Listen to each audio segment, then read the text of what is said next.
13:12 Ahmedabad municipal કોર્પોરેશનના fire and emergency control room ઉપર એક કોલ મળે છે, જેમાં અરિહંત ઇન્ડસ્ટ્રીયલ એસ્ટેટના શેડ નંબર 75ની અંદર બ્લાસ્ટ થયો છે એવી માહિતી મળતા ઘટના સ્થળ પર ટોટલ 3 ફર્સ્ટ રિસ્પોન્સ વ્હીકલ મોકલવામાં આવે છે. સ્થળ પર પહોંચ્યા બાદ માલુમ પડે છે કે બંસી પાવડર કોટિંગ નામની એક ઇન્ડસ્ટ્રીયલ શેડ છે, જેની અંદર પેઇન્ટ અને કોટિંગનું કામ ચાલતું હોય છે.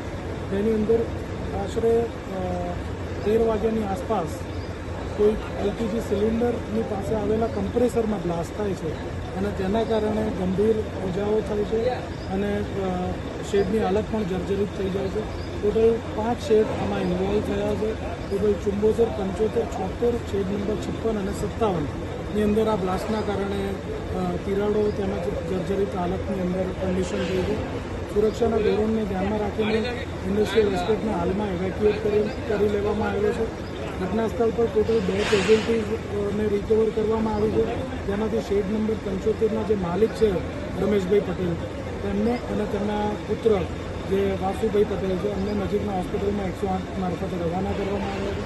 ટોટલ 2 લેબરને પણ રિકવર કરીને નજીકના હોસ્પિટલમાં રવાના કરવામાં આવ્યા છે અને એક બીજા જે લેબર છે પવનકુમાર કરીને ઉંમર વર્ષ 21, તે ઘટના સ્થળ પર ગંભીર હાલતની અંદર હાલમાં છે. આગળનું એફએસએલ અને ઇન્વેસ્ટિગેશન ચાલી રહ્યું છે કે કેવી રીતે આ બનાવ બન્યો, કેવી રીતે ઈજા થઈ, કેટલી ભારી માત્રામાં ઇમારતને નુકસાન થયું છે અને તેનું પ્રાથમિક કારણ જાણવા મળશે. આ બાબતે બપોરનો સમય છે, રસોઈ કરતી વખતે કદાચ સ્પાર્ક થયો હોય એવું પ્રાથમિક તબક્કે જાણવા મળ્યું છે.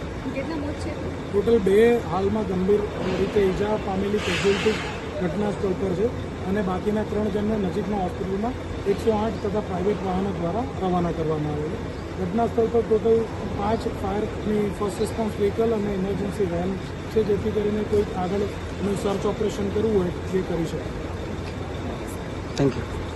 આગળની પ્રોસેસમાં આપણે પોલીસને આવી ગઈ છે, પોલીસની બધી તપાસ કરીશું કયા પ્રકારનું મટીરિયલ હતું, શું બાબતે આ થયું છે અને કેવી રીતે બ્લાસ્ટ થયો છે, શેમાં બ્લાસ્ટ થયું એ બધી તપાસનો વિષય છે. આગળ તપાસ ચાલે છે.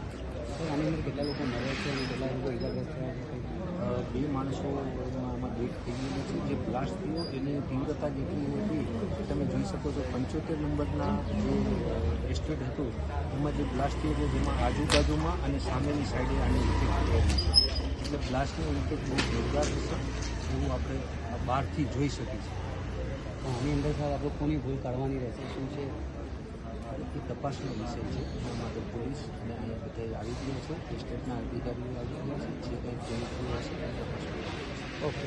પાટીઓ છે જેના કારણે બની છે, હાલમાં એફએસએલમાં બોલાવવા મળે છે અને આગનું જે બોઇલર ફાટવાનું ચોક્કસ કારણ શું છે એ ત્યારબાદ તપાસ કરવામાં આવશે અને હાલ એડી દાખલ કરવાની પ્રક્રિયા ચાલુ છે. સર, જે મૃતકો છે તેમાં કોઈ થઈ રહ્યો છે પ્રાથમિક દ્રષ્ટિએ? જે હાલના જે 2 મૃતકો છે એમાંથી એક છે જે ઓનર છે અને એક મજૂર છે, એ 2 જણાનો સમાવેશ થયો છે.